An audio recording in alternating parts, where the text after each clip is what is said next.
Bismillahirrahmanirrahim. Assalamualaikum warahmatullahi wabarakatuh. Eh, Bapak Ibu sekalian, untuk terkait dengan materi yang hendak saya akan bahas pada kesempatan ini adalah terkait dengan filsafat kesehatan. Jadi sebelum-sebelumnya kita telah membahas bagaimana yang pemahaman terkait dengan eh, kebenaran, bagaimana kita bisa memahami terkait dengan filsafat yang pada prinsipnya adalah mencari suatu kebenaran, ilmu pengetahuan sampai filsafat juga sudah saya berikan gambaran kepada kita semua. Nah, sekarang akan saya coba untuk memberikan sharing sebagai pengantar kepada saudara-saudara sekalian adalah terkait dengan filsafat kesehatan. Sebelum itu kita lihat bahwa sesungguhnya kalau kita melihat bahwa di beberapa literatur menggambarkan bahwa sehat itu merupakan sebuah keadaan yang tidak hanya sebatas pada penyakit. Oke. Akan tetapi juga meliputi seluruh aspek kehidupan manusia yang meliputi aspek fisik, emosi, sosial, dan spiritual. Nah, di sini kita bisa melihat bahwa penggalannya kesehatan itu melihatnya pada segi fisik, emosi, dan spiritual juga.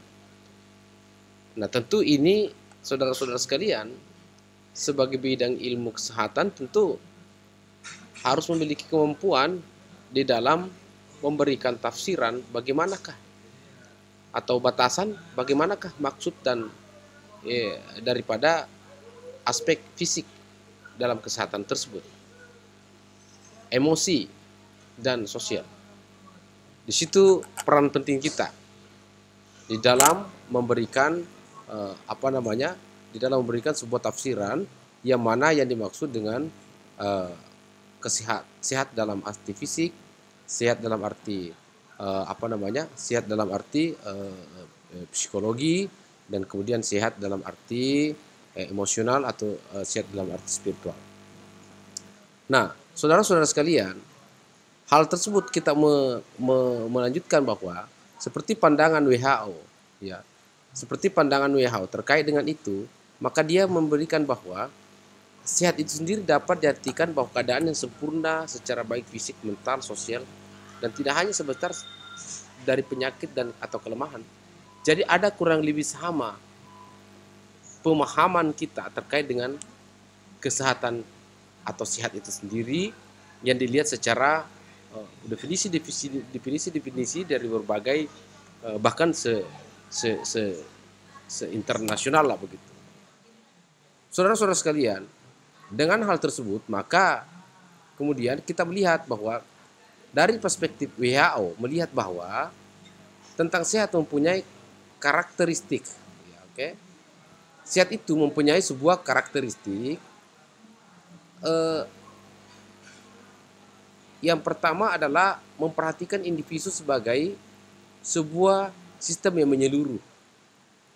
Memperhatikan individu sebagai sebuah sistem yang menyeluruh.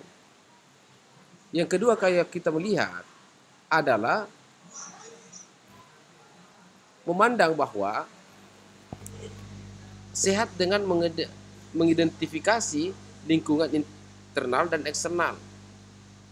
Makanya kemudian kalau saya mencoba mereka kesehatan masyarakat itu terambil daripada sebuah konsep bahwa yang dimaksud sehat itu adalah bukan hanya sekedar fisik, emosi, dan spiritual, tapi juga sehat yang dimaksudkan itu termasuk dari segi lingkungan internal dan eksternal. Ada Kesmas, itu larinya ke situ, ke lingkungan itu tadi. Kemudian, ya, penghargaan terhadap pentingnya peran individu dalam hidup. Nah, di dalam undang-undang, tentu dalam beberapa literatur terkait dengan peraturan terkait dengan undang-undang kesehatan ini, tentu sehat itu adalah keadaan yang sejahtera dan dari badan. Sekaitan dengan itu, nanti akan ditindaklanjuti pada materi kuliah etika dan hukum kesehatan.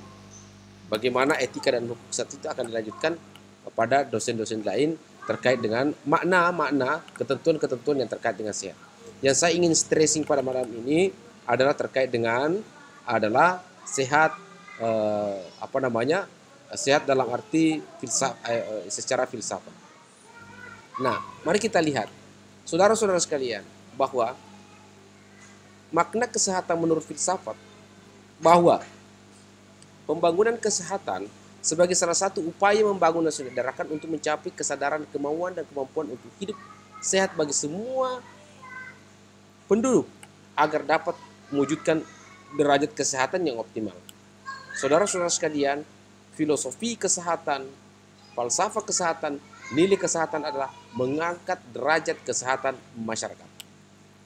Saya kira di program-program kesehatan yang ada juga senantiasa masuk pada ranah mengangkat derajat kesehatan masyarakat. Itu stressingnya. Di situ poin penting yang saudara-saudara perlu ketahui. Oke, kesehatan demikian menjadi dambaan setiap orang sepanjang hidup. Saya perlu mengatakan kepada kita semua, sekiranya kita sadar di dalam konstitusi kita, konstitusi negara Republik Indonesia sangat jelas mengungkapkan, tertera di dalam yang mengatakan bahwa melindungi segenap bangsa Indonesia. Oke?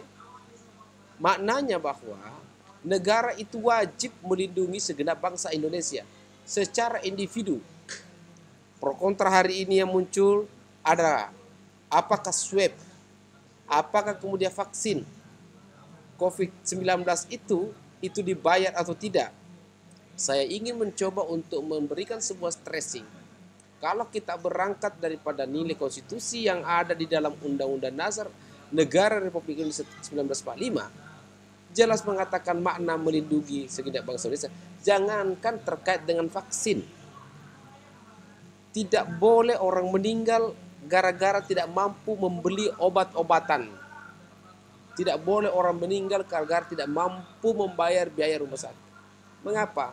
Maknanya bahwa negara itu memiliki tanggung jawab di dalam melindungi masyarakat baik dari aspek kesehatan maupun pada aspek psikologi, pada aspek sosial, melindungi dari masyarakat. Demikian terutama di sini maksudkan adalah pada aspek kesehatan. Secara makna, mengapa kesehatan itu dibawa pada ranah politik? Mari kita lihat. Pada ranah politik, kita kerap mendengarkan ketika saya menjadi kepala daerah, maka saya akan menggratiskan kesehatan, menggratiskan yang namanya pendidikan. Gratis kesehatan, gratis pendidikan. Apa makna yang tersirat di dalam situ? Bahwa makna yang tersirat dalam situ, bahwa kesehatan dan pendidikan itu sangat penting di dalam kehidupan kita bermasyarakat. Dan untuk itu di dalam konstitusi kita itu jelas diatur karena terkait dengan kesehatan di dalam masyarakat itu. Kalau kita mau melihat apa sih sebenarnya substansinya, mengapa kemudian kalau kita menggunakan bahasa-bahasa sederhana mengapa kemudian kesehatan itu dijunjung tinggi karena kan kurang bagus juga rasanya kalau misalnya ada orang dibilangi. Pasti orang kan tidak mau dibilangi sakit-sakit Tentu kalau dikatakan sehat, itu tentu sesuatu yang memberikan sebuah harisma yang tinggi bagi manusia tersebut. Tapi kalau dikatakan manusia itu sakit-sakit kan kurang bagus juga. Oke, satu. Yang kedua, pendidikan. Mengapa kemudian pendidikan itu terlalu bahkan dijadikan sebagai jualan politik? Kan tidak enak kalau kita dikatakan bodoh-bodoh. Enak, Pak. Biar kita tidak memiliki isi, tapi kan enak juga kalau dikatakan kita pintar. Paling tidak enak dibilang kita bodoh-bodoh. Saya menduga bahwa makna daripada di dalam konstitusi kita melindungi segenap bangsa Indonesia, mencerdaskan kehidupan bangsa, turunan daripada melindungi segenap bangsa Indonesia itu pada aspek kesehatan, salah satunya mencerdaskan kehidupan bangsa itu adalah sekolah, pendidikan. Itulah kemudian para politisi, para pihak-pihak yang mencoba untuk memanfaatkan ranah itu untuk menjadi sebuah jualan-jualan politik. Yang sesungguhnya persoalan politik, persoalan kesehatan, persoalan pendidikan, bagi saya itu tidak boleh transaksionalkan dalam wilayah politik, karena siapapun yang menjadi kepala daerah, siapapun menjadi pemimpin negara, maka itu menjadi kewajiban konstitusional dia untuk kemudian memberikan pelayanan kesehatan dan pendidikan gratis bagi masyarakat dan warga negara yang ada. Seperti itu kira-kira yang saya bisa gambarkan kepada Anda terkait dengan makna falsafah kesehatan yang saya paham. Saudara-saudara sekalian, bahwa pada masa lalu sebagian besar individu dan masyarakat memandang bahwa sehat dan sakit itu sebagai sesuatu yang hitam dan putih, melihat bahwa sehat dan sakit itu adalah sifat hitam putih, positif negatif, baik buruk, di mana keadaan sehat merupakan kondisi kebaikan dari penyakit atau kondisi yang terbebas dari penyakit. Oke, anggapan atau sikap yang sederhana ini tentu dapat diterapkan dengan mudah, akan tetapi mengabaikan adanya rentang sehat sakit. Pendekatan yang digunakan pada abad 21 itu sehat dipandang dengan perspektif yang lebih luas. Saudara-saudara sekalian, bahwa seperti yang ilmu pengetahuan senantiasa bertambah seiring sejalan waktu, tentu ilmu pengetahuan semakin bertambah, semakin bergerak ke ranah sampai kemudian kita berada pada liang lahat, barulah kemudian ilmu itu terhenti. Sampai kemudian berada di liang lahat, mulai dari rahim ibu sampai kemudian liang lahat, maka barulah kemudian ilmu itu berhenti di situ. Nah, untuk itu kemudian maka ilmu pengetahuan mencoba untuk melihat bahwa sehat itu dipandang dalam perspektif yang lebih luas, tidak lagi dilihat pada aspek yang seperti yang dikatakan tadi, pada aspek pada aspek fisik, ya, pada aspek, tapi akan berkembang lagi, berkembang terus. Nah, kita lihat konsep sehat dan sakit sesungguhnya tidak terlalu mutlak universal, karena ada faktor lain di luar kenyataan klinis yang mempengaruhi, terutama faktor sosial budaya. Ada faktor lain sosial budaya. Perkembangan ilmu pengetahuan inilah kemudian sehingga diperlukan untuk kemudian dapat memahami, dapat membuka diri terkait dengan ilmu pengetahuan yang hadir hari ini. Dulu saya kira Bapak Ibu sekalian sangat-sangat hafal dan sangat-sangat memahami apa yang dimaksud dengan dulu ada istilah ada 4 sehat 5 sempurna, kan? Ingat sekali dulu. Kalau kita bicara kesehatan dulu itu, yang dimaksud itu adalah 4 sehat 5 sempurna. Konsepnya seperti itu. Seiring perkembangan masa, waktu, ternyata kemudian 4 sehat 5 sempurna itu tidak lagi menjadi suatu hal yang sifatnya harus kita coba jadikan sebagai acuan. Mengapa demikian? Karena setelah kemudian konsep 4 sehat 5 sempurna, yang ada sekarang itu kan yang perlu sampaikan sekarang sebelumnya, bahwa makanlah penggantinya dari 4 sehat 5 sempurna, makanlah makanan yang ada dimanapun engkau berada, karena sesungguhnya makanan yang engkau makan dimanapun engkau berada pada saat itu, di waktu itu, merupakan antibodi buat dirimu selama engkau berada di daerah tersebut. Contoh, kalau kemudian engkau ke Palopo dan akan ditawari namanya cempedak, ditawari namanya durian sebagai khas daerah mereka, maka makanlah walaupun 1-2 suap. Walaupun 1-2 suap. Kalau engkau misalnya ke daerah pantai, kalau misalnya